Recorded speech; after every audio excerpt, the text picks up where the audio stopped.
Agora você ouve uma palavra de vida com o pastor Érico Rodolfo Bussinger.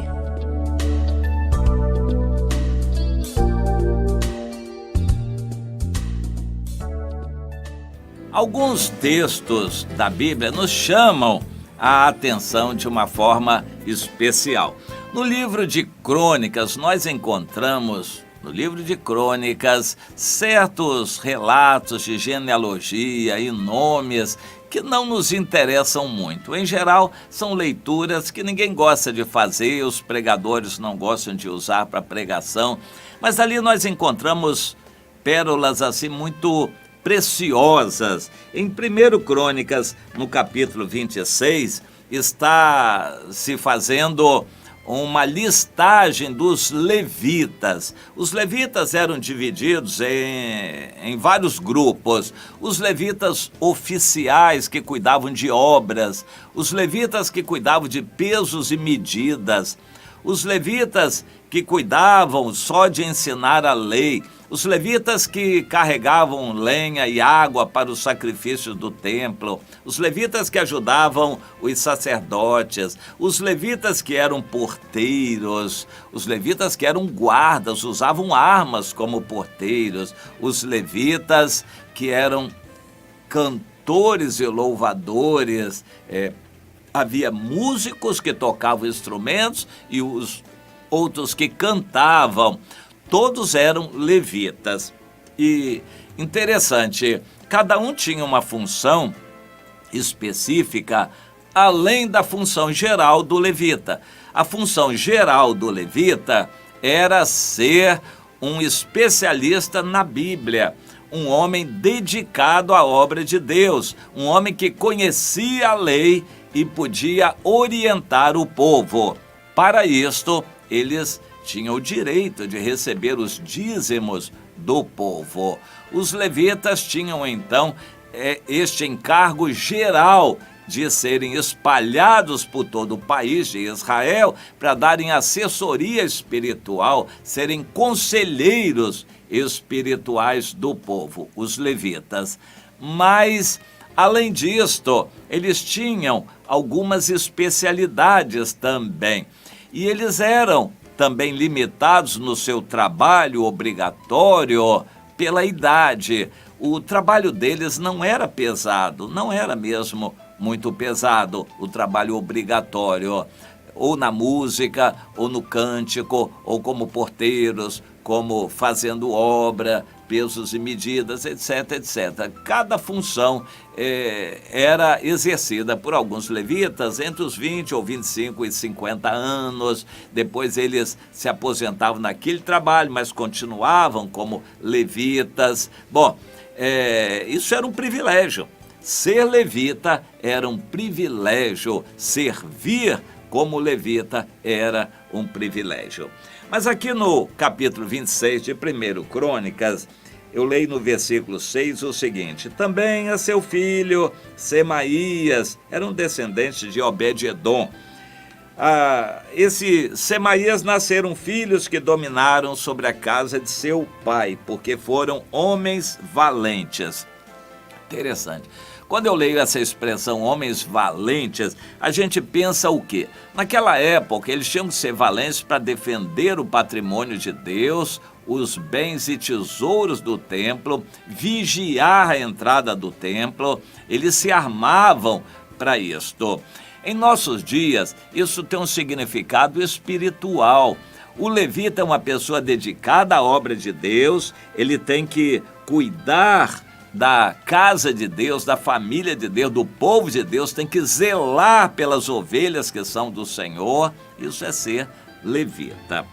Mais adiante, nós encontramos o turno desses levitas porteiros. E a eles foi entregue a guarda para servirem como seus irmãos na casa do Senhor. E agora no versículo 13, para cada porta deitaram sortes para designar os deveres, tanto dos pequenos como dos grandes, segundo as suas famílias. Então cada um tinha que guarnecer a porta uma determinada porta de entrada do templo. O templo tinha vários átrios, que eram pátios, que tinham várias portas, e os levitas tinham que guarnecer cada porta. Eles tinham que ficar ali como porteiros, cumprindo seus turnos e vigiando.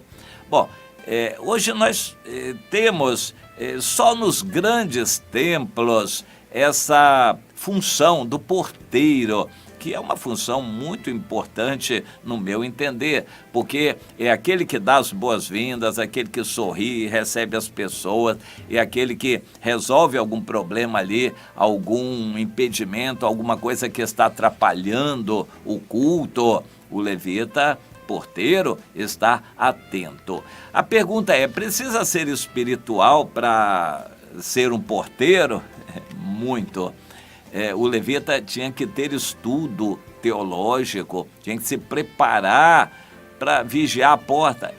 O trabalho era importante. Para nós é muito importante o cuidado espiritual com as ovelhas. O levita deve estar continuamente mantendo guarda na casa de Deus, vigiando as ovelhas, cuidando do povo de Deus contra os perigos. Satanás está sempre querendo entrar com lobos e raposinhas e distrações e ataques vários, demônios de vários tipos, para distrair os jovens, confundir os irmãos, trazer divisão entre irmãos. Satanás está sempre querendo destruir a unidade do povo de Deus. E os levitas têm que estar apostos.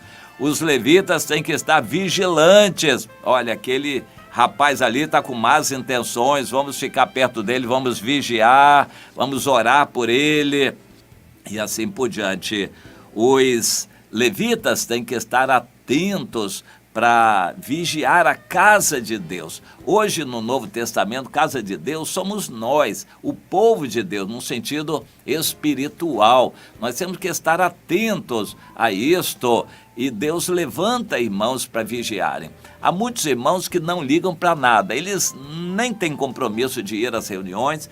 Quando vão, nem sempre chegam na hora, se atrasam, chegam em qualquer hora, saem também sem responsabilidade com outros irmãos. Eles estão ali sem compromisso. Vão à reunião quando interessa, quando eles precisam, e quando termina a reunião, eles vão bater papo com o grupinho deles e não ligam para os outros. Mas há necessidade de levitas que estejam atentos aos novos convertidos, aos visitantes, aos perigos que estejam acontecendo, as pessoas que estejam com más intenções e situações que estejam dando mau testemunho. Os levitas têm que estar atentos para tudo isto. Deus quer levantar levitas na casa de Deus, no meio da igreja, pessoas com este chamado para vigiar o povo, zelar pela unidade, para zelar contra os perigos que podem estar rondando a igreja, rondando as ovelhas. Então, preste atenção à importância deste ministério e ofereça-se a Deus. Senhor, se o Senhor quiser que eu seja um levita em qualquer área dessas, além de outro ministério específico, da oração, da intercessão, da evangelização, dos louvores, cuidar de criança, do ensino teológico, seja o ministério que for, além desses ministérios, o Senhor quer que eu seja levita, um porteiro para cuidar da casa de Deus, da família de Deus. Então ofereça-se ao Senhor para essa função tão importante de levita na casa de Deus também. Tá aí.